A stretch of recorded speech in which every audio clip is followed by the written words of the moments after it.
It began as a whisper, a faint, almost imperceptible murmur from the cold, silent expanse of space. On a quiet Tuesday morning, deep within the shielded rooms of the Arecibo Observatory, a signal unlike any other cut through the cosmic static. It wasn't the steady pulse of a distant pulsar, nor the chaotic noise of a quasar. This was different.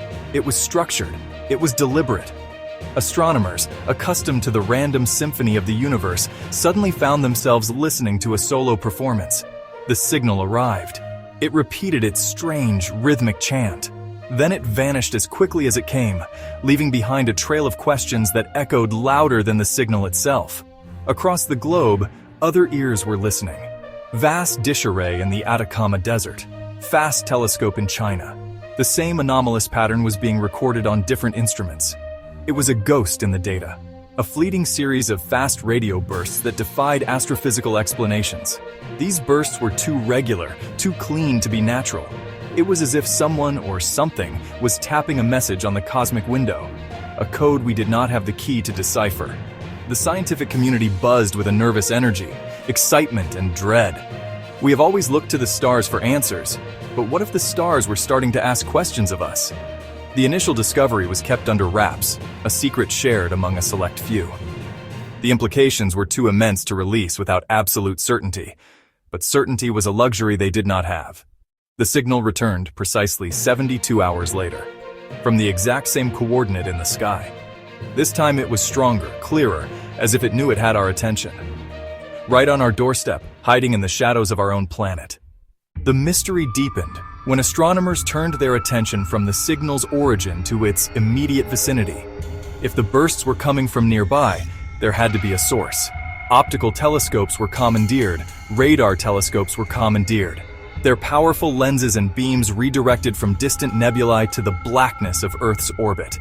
They were hunting for a needle in a cosmic haystack, searching for any object that wasn't on the official satellite registries NORAD, other global space agencies.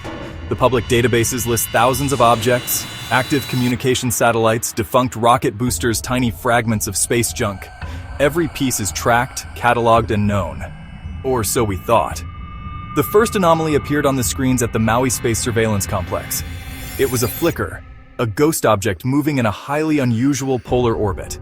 It was small, dark, and seemingly coated in a material that absorbed most radar signals, making it incredibly difficult to track. It wasn't on any manifest. It had no transponder. It broadcasted nothing, except for those impossibly brief, powerful radio bursts. It was a ghost satellite, a non-entity silently circling the Earth, watching the world turn below. The discovery sent a shockwave through the astronomical and defense communities. Soon, another was found, and then a third. A constellation of phantoms began to emerge from the darkness, a network of silent observers. With the existence of these ghost satellites confirmed, the global scientific community was thrown into a frantic race for answers. Three dominant theories began to take shape: a rusted Soviet-era satellite, a sleek, modern stealth satellite, and a strange, non-humanoid alien craft. Each one more unsettling than the last. The search for answers became a descent into a rabbit hole of Cold War secrets, black-budget projects, and the ever-present question of extraterrestrial life. Each theory carried its own weight, its own chilling implications for our security and our place in the cosmos.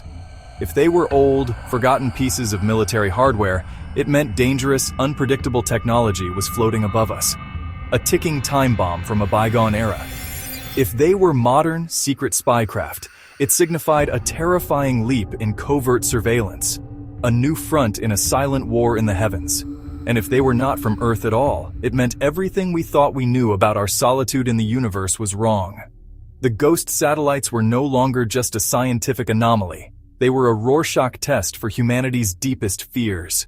The debate raged in secure video conferences and encrypted emails. Physicists, historians, engineers, and intelligence analysts all brought their expertise to the table, but the data was too sparse, the objects too strange. They were technologically sophisticated, capable of stealth, and broadcasting powerful, complex signals. Yet they also appeared to be old. They were a paradox, a ghost in the machine of our orbital infrastructure, a puzzle that seemed designed to be unsolvable. The first and, for many, the most plausible theory, looks back to a time of paranoia and global tension, the Cold War. During this era of brinkmanship, the United States and the Soviet Union were locked in a frantic race for technological and military supremacy. Both nations poured trillions of dollars into secret black projects developing weapons surveillance systems that were decades ahead of their time. The public only ever saw the tip of the iceberg, the Apollo missions, the Sputnik satellite. But beneath the surface, a darker, more secretive space race was underway, one that involved placing assets in orbit that were never meant to be acknowledged. Could the ghost satellites be the abandoned children of this conflict? It's a compelling idea. Imagine a Soviet program perhaps called Zarya or Oko, designed to be the ultimate doomsday weapon. A network of satellites armed with nuclear devices or advanced electronic warfare systems, programmed to activate only in the event of a full-scale nuclear exchange. If the Soviet Union collapsed before the program could be safely decommissioned, these satellites could have been left in orbit forgotten by the new Russian government, their existence buried in dusty, classified archives in Moscow. They would be ticking time bombs following their decades-old protocols, their systems slowly degrading over time. This theory explains some of the object's characteristics. The strange radio bursts could be the result of decaying electronics, a corrupted system trying to execute its final terrifying command. A machine that doesn't know the war is over, still waiting for the signal to unleash its payload on a world that has long since moved on. The second theory is perhaps more grounded in the realities of our modern world, but honestly, it's no less disturbing. It posits that the ghost satellites are not relics of the past, but cutting-edge instruments of the present. They are the next generation of espionage technology, deployed in secret by a major world power, most likely the United States, China, Russia. In this scenario, these are not decaying machines, but highly advanced operational spy satellites.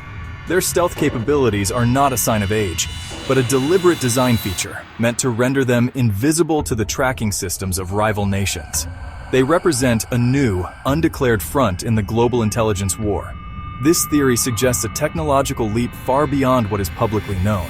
Satellites that can absorb radar, mask their thermal signatures, and maneuver without detectable propulsion. These would be the ultimate spies, capable of hovering over any point on Earth, intercepting communications and capturing high-resolution imagery without ever being noticed.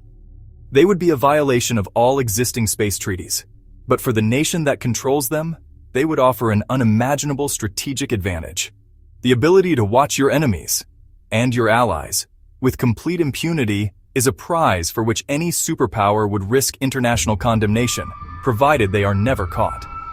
The strange radio bursts fit this theory as well. They might not be decaying signals, but a new form of encrypted burst communication. A method of transmitting vast amounts of stolen data in fractions of a second. The signals are not a cry for help or a system malfunction. They are the satellites phoning home, delivering their trove of secrets to their hidden masters on the ground. If this theory is true, it means we are living in an age of unprecedented invisible surveillance. It means one nation has achieved a level of orbital dominance that was once the stuff of science fiction. The sky above us is not empty. It is a battlefield in a silent, high-stakes war for information, and we are all living under the gaze of an unblinking, unacknowledged eye. The third theory is the one that most scientists are reluctant to voice, yet it lingers in the back of everyone's mind. It's honestly the most profound, the most terrifying possibility of all. What if the ghost satellites are not ours? What if they were not built by any human nation, past or present? This is the extraterrestrial hypothesis. We are being observed by intelligence from beyond our world. The theory: these objects are autonomous probes sent by a distant civilization to study humanity, like probes we send to Mars or the moons of Jupiter. Cosmic field researchers. We are the subject of their study. Once fringe science fiction, now gaining disturbing credibility when you consider the objects. Their technology seems to defy our understanding. They can remain hidden in orbit for decades, maybe centuries. They can emit focused energy bursts, implying engineering far beyond our own. The complex repeating signal is not a malfunction. It could be a package of information, a greeting from the stars, or a warning. The message isn't for us yet. It's being broadcast back to their home world, a status report on Project Earth. In that light, Government silence makes different sense. Not a conspiracy to hide a weapon, but an attempt to prevent global panic. How would humanity react to knowing we've been under constant surveillance by a superior intelligence? The revelation would shatter our religions, our philosophies, our sense of security. As news of the anomalous signals and ghost satellites began to leak beyond the closed circles of astronomy and defense, a predictable pattern emerged: official denial and obfuscation. When journalists pressed government spokespeople, Washington, Beijing, they were met with a wall of carefully worded non-answers. The Pentagon issued a statement claiming it does not comment on matters of orbital intelligence or tracking capabilities. The Russian Ministry of Defense dismissed the claims as unsubstantiated speculation designed to create instability. China's space agency simply stated that its orbital monitoring has detected no anomalies of note. The world's powers were speaking with one voice, and that voice was telling us to look away. This unified front of silence is, in itself, deeply suspicious. In an era of geopolitical rivalry, one would expect a nation to leap at the opportunity to accuse its adversary violating space treaties or deploying secret weapons. If the United States believed these were rogue Russian satellites, they would likely publicize it to create international pressure. If China discovered a secret American spy network, they would decry it at the United Nations. But there is only silence. This suggests two possibilities. Every major power is involved and is a party to the secret. Or they are all equally in the dark and terrified of admitting their own vulnerability. Behind the scenes, a different story is unfolding. Whistleblowers from within the intelligence community speak of secret task forces and black budget funds being diverted to study the phenomenon. They describe a state of quiet panic within the highest levels of government. Files are being reclassified to levels above top secret. Old Cold War archives thought to be declassified are being sealed away once more. Intelligence agencies are not ignoring the ghost satellites. They are obsessively monitoring them, trying to crack the code of their signals and predict their movements, all while maintaining a facade of calm to the public. They know something is up there, and they are afraid. We find ourselves at a precipice in human history, staring up into a sky that is no longer familiar. The cosmos has always been a source of wonder, a canvas for our dreams and our scientific ambitions. But now, a shadow has fallen. The ghost satellites have transformed the heavens from a realm of discovery into a source of anxiety. They are a silent, persistent reminder of our vulnerability. They are a question mark hanging over the future of our species. War surveillance, our solitude in the universe. We have sent our own whispers into the dark for decades, hoping for a reply. Now a reply may have come, and we are afraid of what it means. The three theories, forgotten weapons, secret spies, alien observers, all lead to the same unsettling endpoint. Whether they are ghosts of our own making or visitors from another world, they are watching. They are waiting.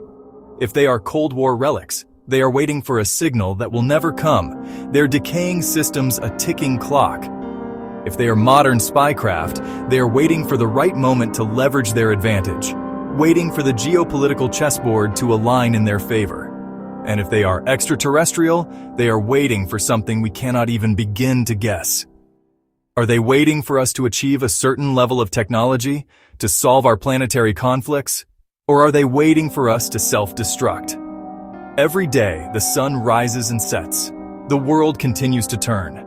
People go about their lives, largely unaware of the silent drama unfolding a few hundred miles above them. But for those who know, the sky will never look the same. And so we are left to wonder, as we look up at the night sky, if something is watching us from the silent darkness of orbit. What are they waiting for?